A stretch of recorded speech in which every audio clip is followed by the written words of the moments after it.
Yeah, so like the doing it for the sake of it philosophy.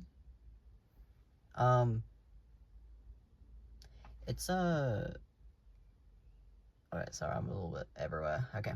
The doing it for the sake of it philosophy, I am aware that some people do this literally. They literally start doing things for the sake of it. Hear me out.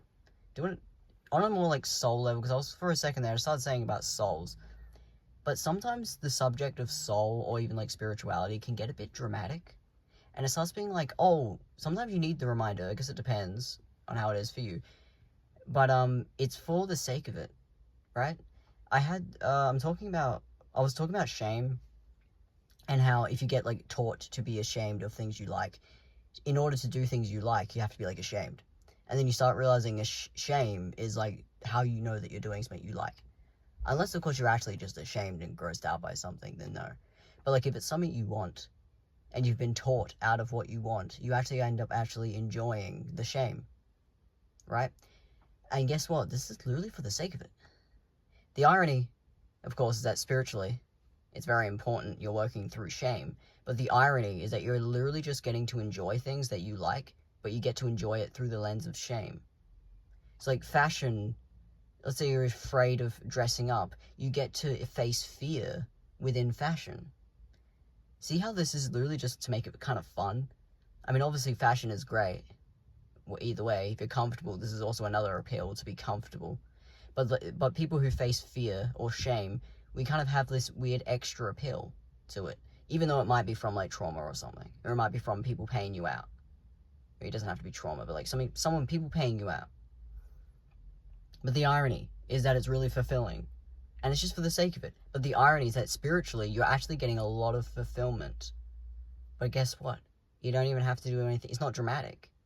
It doesn't have to be all dramatic. It's just that it happens to be spiritual. So this is like the for the sake of it thing. Where you start realizing that your enjoyments are very simple pleasures. I am aware that some people do the for the sake of it. This is where you get someone who's very extroverted, maybe very, does hikes.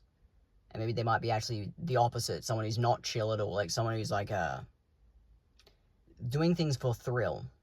But there's actually a second mindset, which is the person who's a bit more boring, doing things for the sake of it, but in a boring way, of like just the appeal of being alive. Both of these are very different sides of the same mindset. I lean more towards the boring side. The other side will just cause issues. I will end up with more shame and disgust and hate myself, so no thank you. But when it comes to my boringness of sticking to what I know, doing what I do for the sake of it, this is incredibly fulfilling for me, even though it would be considered like boring. And that's what I have for the sake of it. Like even if I'm like going somewhere, it's the walk there. The irony is that I need a destination, I need a purpose if I'm going somewhere with someone. But the irony is that to go somewhere, it's about how you get there. It's the car ride there, it's the walk there, it's everything. Anyone in feminine energy will know what I'm talking about, but anyway, so I guess, yeah, for the sake of it, I guess maybe